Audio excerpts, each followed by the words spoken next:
He's got the crown of thorns on his head. He's nailed to the cross. And there he is. What a sight.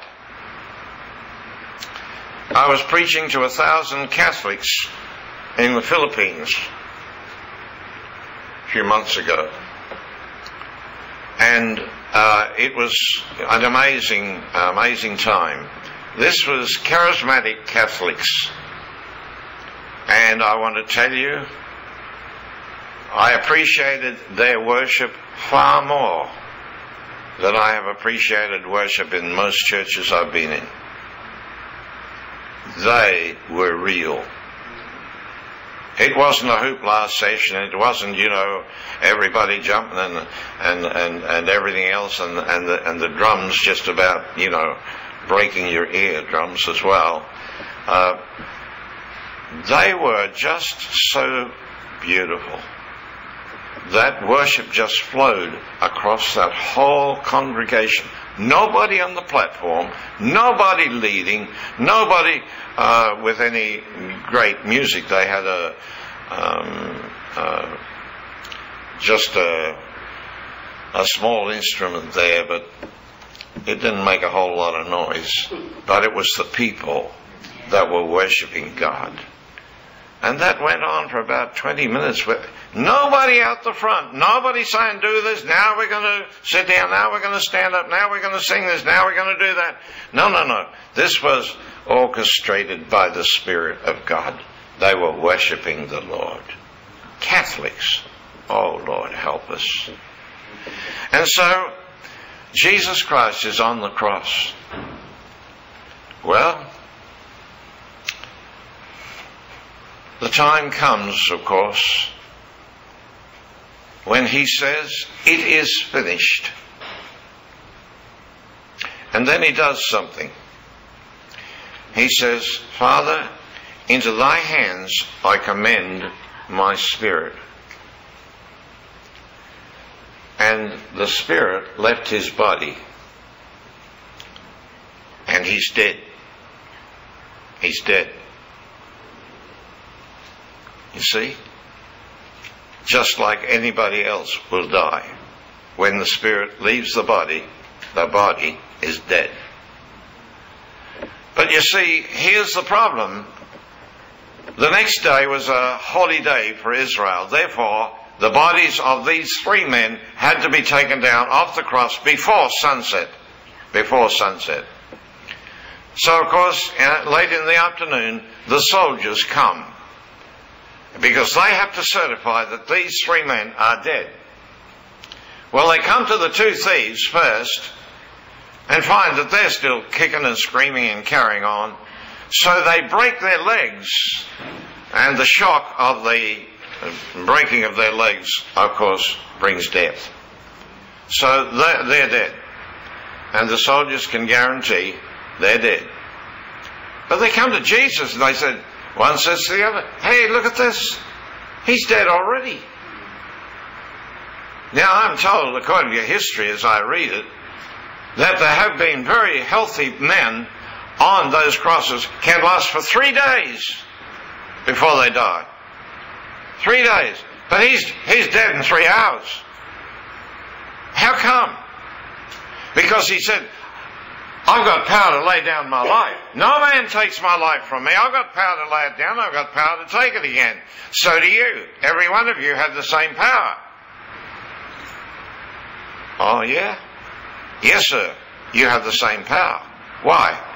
Because, you see, Jesus Christ knew that the life he had to lay down was not the life that had just gone into the hands of the Father. He didn't lay down that life.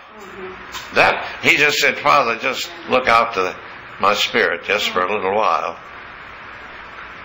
But there was another life that he had to lay down, which was the life in his blood. Why? Because there would have been no redemption for you if he hadn't have done that. Why? Because you would still have been a mortal soul. You would still have been a living soul.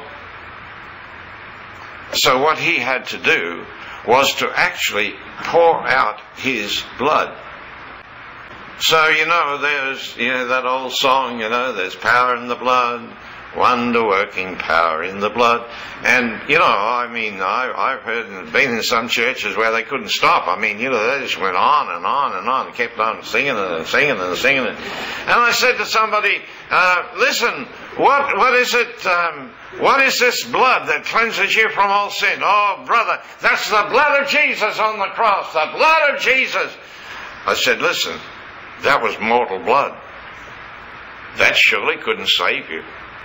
That was mortal blood. He was laying down his life. Oh, no. No, it must have been the blood of Jesus, because that's the blood that saves us. No, sir, that wasn't the blood that saved you. I want to tell you, that blood fell to the ground. You mean to say it just went down to the... Yes, sir, it went down to the ground. Oh, can't believe it. Something's wrong in my theory. The whole thing is all messed up now. You're telling me? Yes.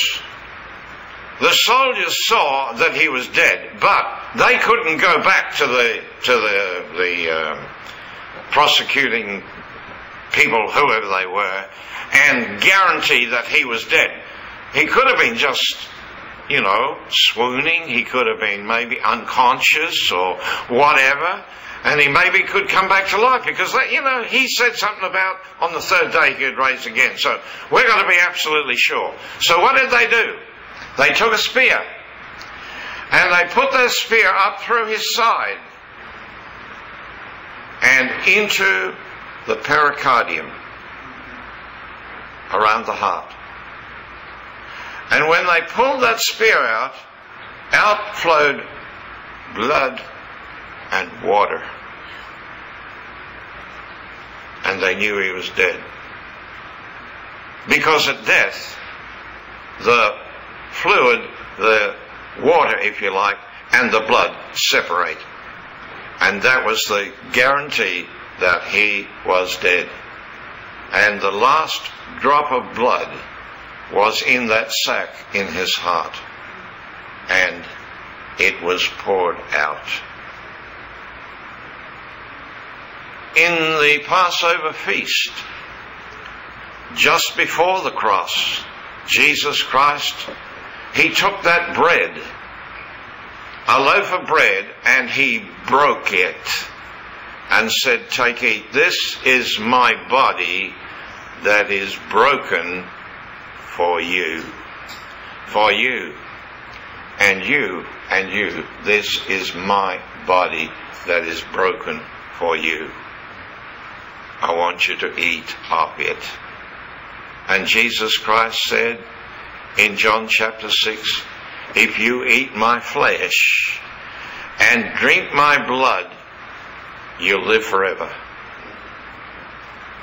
You see? So then he took the cup and he said, this cup is the new covenant in my blood. Why a new covenant? Because the old covenant was a covenant of death. That was the covenant he made with Israel. But it was dependent upon their obedience. And they never were obedient, so therefore the covenant was not ratified by them at all.